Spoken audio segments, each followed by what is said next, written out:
자동차가 향하는 마지막 종착지 폐차장. 쓸 수 있는 것이라면 모조리 재활용되는데요. 2만 5천여 개의 부품 해체가 끝나면 압축을 거쳐 고철로 팔려나갑니다. 불하고 싸우는 거 많이 튀어 들어가기도 하고 아무래도 힘이 들죠. 플라스틱 소비량 세계 1위에 오며 하지만 버려진 페트병이 재생 섬유로 거듭나기도 하는데요. 고열 속 불순물과의 사투. 250 많이 들어요. 한 해 버려지는 의류 폐기물 약 8만 톤. 산더미 같은 온무덤 속에서 옥석을 골라내는 작업자들. 온종일 먼지를 마시며 반복해야 하는 고된 작업. 많게는 160까지 분류가 되는 거예요. 바위도 아프고 물건 던져야 되니까 팔도 아프고. 고물의 재탄생. 그 뒤에서 묵묵히 땀을 흘리는 이들을 찾아가 봅니다. 경기도 남양주시의 깊은 산자락. 이곳에 조금은 특별한 폐차장이 자리하고 있습니다. 줄지어 폐차를 기다리는 차량들. 잠시 후 본격적인 폐차 작업을 위해 지게차가 등장하는군요. 현장에서 작업할 차량을 폐차할 차량을 가지러 왔습니다. 보통 한 10년 이상 그런 차들이 많죠. 10년, 15년. 오늘 폐차하게 될 차량은 주행거리 14만 킬로미터가 채 되지 않는 2007년식 신용차인데요. 한때는 누군가에게 단순한 이동수단 이상의 소중한 존재였을 테지만 이제는 자동차로서의 생을 마감하게 되는데요. 하지만 폐차라고 해서 단순히 때려 부술 거라는 오해는 금물이랍니다. 요즘은 관련법에 따라 차량의 95% 이상을 반드시 재활용해야 한다는군요. 카센터를 연상시키는 깔끔한 폐차장. 해체 작업도 섬세하게 이루어지는데요. 에어컨 냉매가스 회수하는 겁니다. 프레온가스가 회수한 게 말 그대로 공중에 해지면은 오존층이 파괴가 되기 때문에 따로 저희가 회수를 해서 회수 업체에다 같이 드리는 거예요. 회수 과정에서 혹시 가스가 새지는 않는지 계속해서 계기판을 주시하며 신중을 기하는 작업자.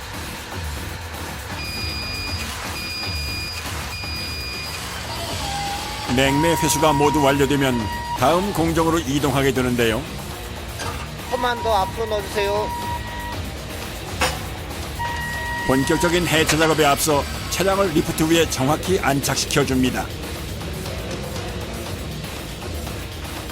이어지는 다음 단계는 차량에 남아있는 각종 오일 종류들을 모조리 회수하는 작업인데요. 엔진 오일하고 미션 오일하고 이제 빼야 되거든요. 오일은 이제 환경 오염이 되잖아요. 여기 케일 집어넣는 데가 있거든요. 여기다 오일 집어넣고 냉각수, 오일 이렇게 이제 집어넣고 이제 그 밑에서 이제 회수하는 데가 또 따로 있거든요. 각각 종류별로 철저하게 처리되는 폐유 회수 작업. 이어서 각종 부품들을 분해하는 해체 작업에 돌입하게 되는데요.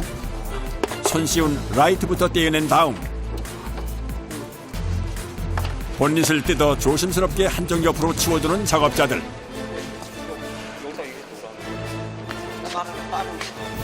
몇 가지 종류를 이렇게 떼내셔야 되는 거예요? 큼직한 것만 말씀하신다 그러면 한 40개 정도? 고객한테 이제 판매하는 거 있기 때문에 좀 주의할 건 이제 플라스틱 종류나 아니면 이제 범퍼가 이제 기스 안 나게 잘 떼는 방법밖에 없죠. 아, 판매를 해요? 예. 무슨 판매를 해요? 그 중고품 판매. 차가 이제 노화가 되면은 부품이 안 나오는 제품이 많으시거든요. 쓸 수 있는 건 모두 재활용 대상이기 때문에 해체 과정에서 망가지지 않도록 신경을 써야 합니다.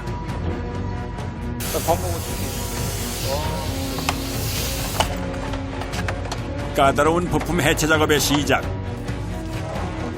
자세를 한껏 낮춰 볼트를 풀어주고 아기 달래듯 조심스레 범퍼를 떼어내 옆으로 옮겨둡니다. 이어지는 타이어 제거 작업은 다행히도 일사천리로 진행되는데요.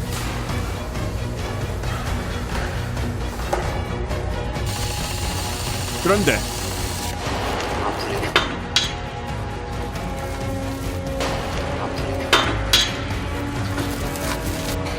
전동 드릴에도 요지부동, 흙 빠진 나사 때문에 애를 먹습니다. 대체 얼마나 녹슨 건지 힘으로 매달려도 꿈쩍도 않는 상태.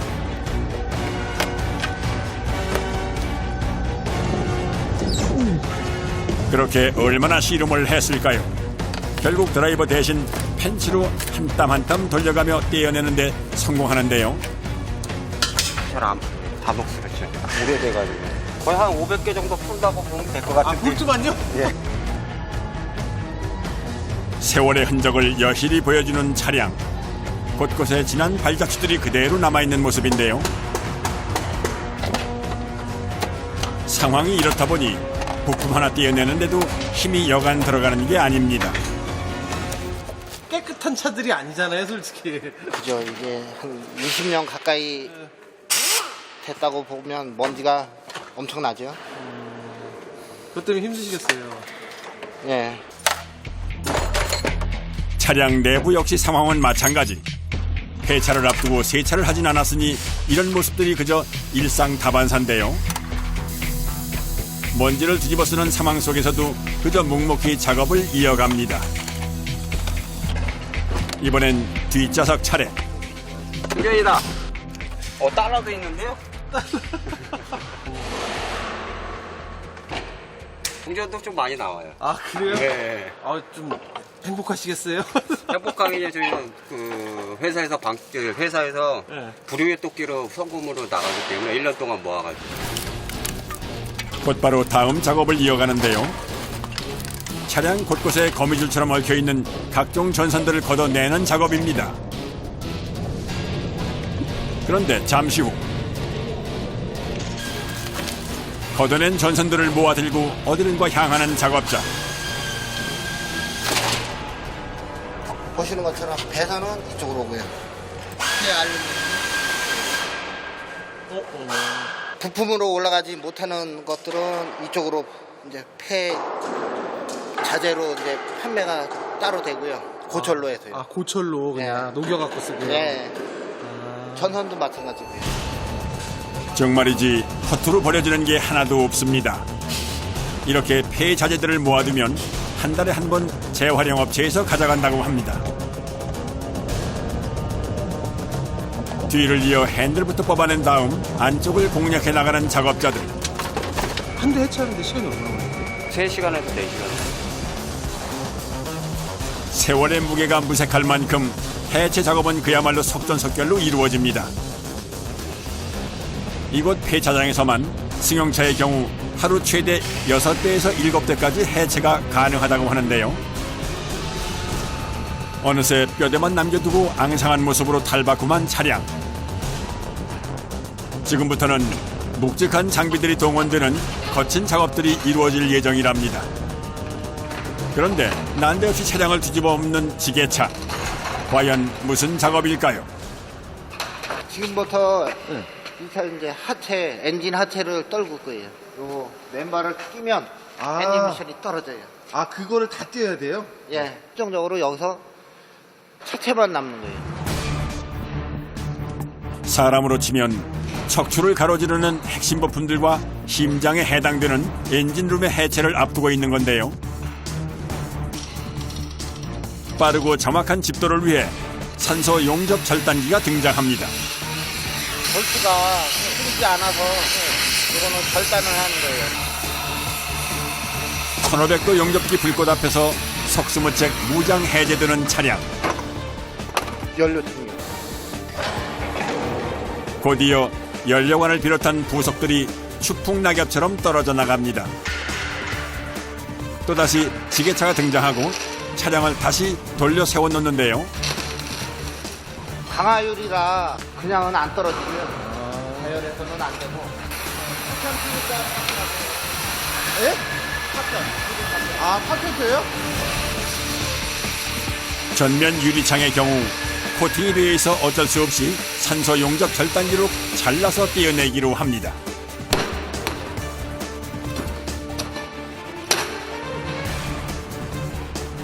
마무리 단계는 결국 사람의 손을 거쳐 끝낼 수밖에는 없는 모양이더군요. 한참 만에야 떨어져 나오는 압률이 이 역시 회수업체가 가져가기 전까지 한편에 모아두게 되는데요. 그리고 마침내 엔진과 분리된 차체가 허물벗듯 가볍게 뜯겨져 나옵니다. 불과 3시간 만에 완벽하게 끝난 자동차 해체 작업. 외국으로 수출 나가는 아이템도 있고요. 그 외의 엔진들은 폐 엔진으로 다 분해해서 쇠는 쇠대로, 알루미늄은 알루미늄대로 재활용됩니다. 마치 재활용품 분리 배출하러 나가듯 고무도 당당하게 지게차로 엔진을 들어 올려 엔진 보관소로 향하는 작업자. 보관소 한가득 쌓여있는 중고 엔진의 양만 봐도 꽤나 많아 보이는데요. 그만큼 수많은 차량들이 이곳 폐차장을 거쳐갔다는 얘기가 될 테지요. 이제 폐차 과정의 마지막 순서만 남았습니다. 구석을 다 띈 차는 여기다 압축기에 넣고 차를 납작하게 눌러서 그래서 이게 이제 제철소 쪽으로 가요. 보다 완벽한 압축을 위해선 지게차를 이용해 측면 필라를 먼저 찌그러뜨려 줍니다. 그리고 말 그대로 종이장처럼 납작해지도록 압축이 이루어집니다.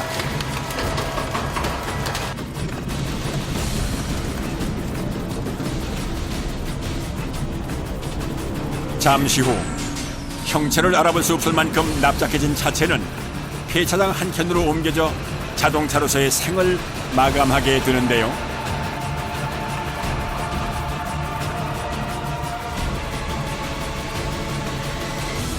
그 시각 작업장 안에선 다른 차량들의 해체 작업이 계속해서 이루어지고 있는데요. 한편에서는 조금 전 해체해둔 차량 부속품들을 한데 모아두고 경력 25년의 작업자가 직접 채점 작업을 하고 있습니다.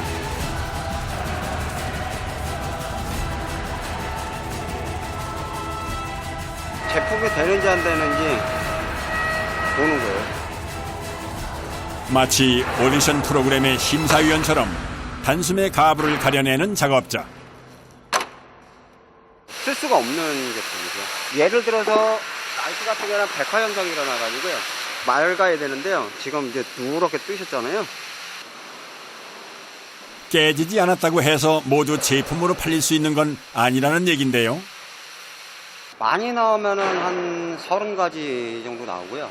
이제 적게 나온다 싶으면 한 2가지, 1가지 나오거든요. 비록 중고 부품이지만 누군가에겐 귀중하게 쓰일 제품이 될 수도 있기에 하나를 고르더라도 까다로운 기준으로 골라낼 수밖에는 없다고 하는데요. 127개의 체크리스트 중 과연 몇 가지 부품이 작업자의 간택을 받게 될까요? 어깨너머로 슬쩍 들여다보니 체크의 개수가 조금 적은 것 같은데요. 14개 정도? 14개 정도? 예. 선택받은 부품들은 이제 세척실로 향하게 됩니다. 세척 해주세요. 마치 설거지를 하듯 일일이 손으로 때 빼고 광내며 세척 작업을 진행한다는 작업자들. 십수년 풍파에 시달린 부품도 이들의 손을 거치면 판매 가능한 제품으로 환골탈태하게 된다는데요. 보니까 먼지가 되게 많아요. 네, 굉장히 많고요. 네, 저희가 이게 가려져 있다고 해서 저희가 그냥 겉에만 닦는 게 아니라요. 열어서 여기 안쪽에 먼지까지 섬세하게 닦고 있어요. 물기가 없어야 되거든요. 왜냐면 물기가 스며들거나 흡수되면 기능을 못하기 때문에요. 세제 묻힌 걸레긴 하지만 최대한 짜가지고 물기가 없게 해가지고 일부만 닦았는데 이렇게 먼지가 많아요. 이게 쌓인 먼지거든요. 흙먼지가 더는 나오지 않을 때까지 구석구석 몇 번이고 반복해서 때를 닦아내는 작업자. 그리고 마침내 말끔한 모습으로 변신 완료. 뿐만 아닙니다. 손이 닿지 않는 좁은 틈새엔 뾰족한 도구를 활용해 기어코 때를 닦아내고야 마는데요. 한 150개 정도는 닦는다고 봐야죠. 북한 직업인데 이게 먼지 닦아가면서 먼지 마셔가면서 하는 건데. 그럼에도 불구하고 가장 보람되고 뿌듯한 순간은 바로 이렇게 내 손을 거친 제품이 반짝반짝 빛이 날 때라고 합니다. 이거 한번 싹 아유, 기분이야. 참도 째지지 뭐 쓸 때만. 째지다고 봐야죠. 중고는 중고도 우리가 이렇게 제품을 갖다가 깨끗이 닦아놓으면 기분은 좋잖아요.